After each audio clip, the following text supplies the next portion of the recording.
Bonjour, au nom du Père, du Fils et du Saint-Esprit. Amen. Comme vous pouvez le lire sur l'image du Seigneur Jésus ressuscité, j'ai indiqué que le décalage horaire entre l'État d'Alaska des États-Unis et Jérusalem d'Israël est de 11 heures. En Israël, le jour correspond à 12 heures et la nuit à 12 heures. La première heure du jour commence à 6 heures du matin. Le jour est donc de 6 heures à 17h59. Et la nuit, et la première heure de la nuit à 18 heures. La nuit est donc de 18 heures à 5h59 du matin. Voilà. Pour confirmer que le jour est de 12 heures en Israël, je cite Jean au chapitre 11, verset 9. N'y a-t-il pas 12 heures de jour? Pour corroborer ce que je viens de dire concernant l'heure, je vais citer Luc au chapitre 23, verset 44.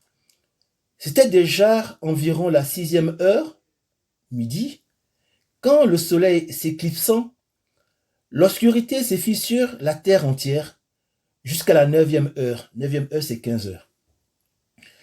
Les scribes et les pharisiens ont demandé un signe au Seigneur Jésus, qui a répondu qu'il ne leur sera donné que le signe de Jonas.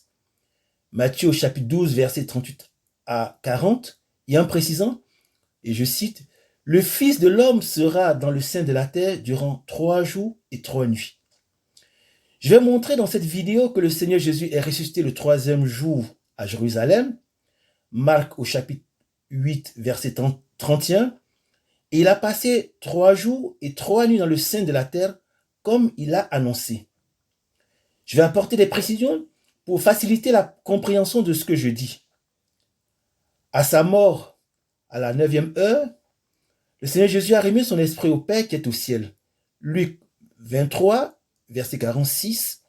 Mais son âme qui est pure est descendue au Sheol, on peut appeler aux enfers, qui est le sein de la terre et qui couvre aussi bien Israël, en particulier Jérusalem, que l'Alaska des États-Unis. Il faut savoir que le Sheol, donc qu'on appelle aux enfers, est différent de l'Hadès, qui est en fait l'enfer où vit Satan. Je vais vous indiquer une chose, une demi-heure ou 1 heure et plus passée dans la journée ou la nuit est comptée comme le jour ou la nuit dans l'Israël antique. Vous pouvez donc lire ce qui est affiché sur l'image du Christ sur la croix. Donc c'était le vendredi.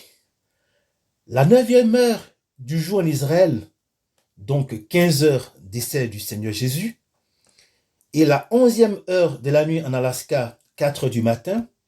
Ça fait donc premier jour en Israël et première nuit en Alaska.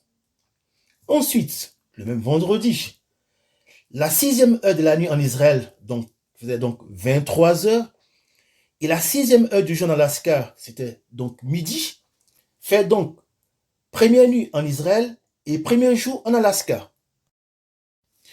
Vous pouvez donc voir l'image d'une croix sans le Seigneur Jésus, et c'est le silence.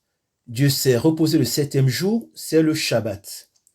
Donc le samedi en Israël, la première heure du jour en Israël, donc 6 heures du matin, et la deuxième heure de la nuit en Alaska, 19 heures, donne effectivement deuxième jour en Israël et deuxième nuit en Alaska. Toujours le samedi, la 6e heure de la nuit en Israël, donc 23 heures, et la 6e heure du jour en Alaska, 12 heures, donne effectivement deuxième nuit en Israël et deuxième jour en Alaska. Le dimanche en Israël, c'est la résurrection du Seigneur Jésus à la première heure. Effectivement, la première heure du jour en Israël, donc 6 heures du matin, et la deuxième heure de la nuit en Alaska, 19 heures, donne effectivement troisième jour en Israël et troisième nuit en Alaska. Le Seigneur Jésus est resté le 3e jour à Jérusalem et a passé les 3 jours et les 3 nuits dans le sein de la terre, donc dans le Sheol, comme nous venons de le voir. Parce que sa crucifixion, sa mort et sa résurrection concernaient le salut des femmes et des hommes de toute la terre. Concernant le signe de Jonas, Jonas était-il mort dans le ventre du poisson? Car le Seigneur était mort. Vraiment, voici la question que nous pouvons nous poser. Nous allons donc lire effectivement Jonas au chapitre 2, verset 3. Je vais vous lire ce qui est marqué dans la Bible rabbinique Sépharim, Jonas au chapitre 2, verset 3. Et il dit, « Dans ma détresse, j'ai invoqué l'Éternel, il m'a répondu. Du sein du Sheol, je t'ai imploré, tu as entendu ma voix. » Je vais maintenant lire le même passage dans une Bible chrétienne. Il disait, dans ma détresse, je crie vers le Seigneur, et lui me répond. Du ventre des enfers, j'appelle, tu écoutes ma voix. En conclusion, nous pouvons affirmer qu'au regard du verset biblique de Jonas au chapitre 2, verset 3, que Jonas était mort dans le ventre du poisson parce qu'il était au Sheol, précisément aux enfers. Son âme a prié Dieu qu'il a ressuscité en le sortant en le sortant vivant du ventre du poisson. Mais Jonas est mort des années plus tard.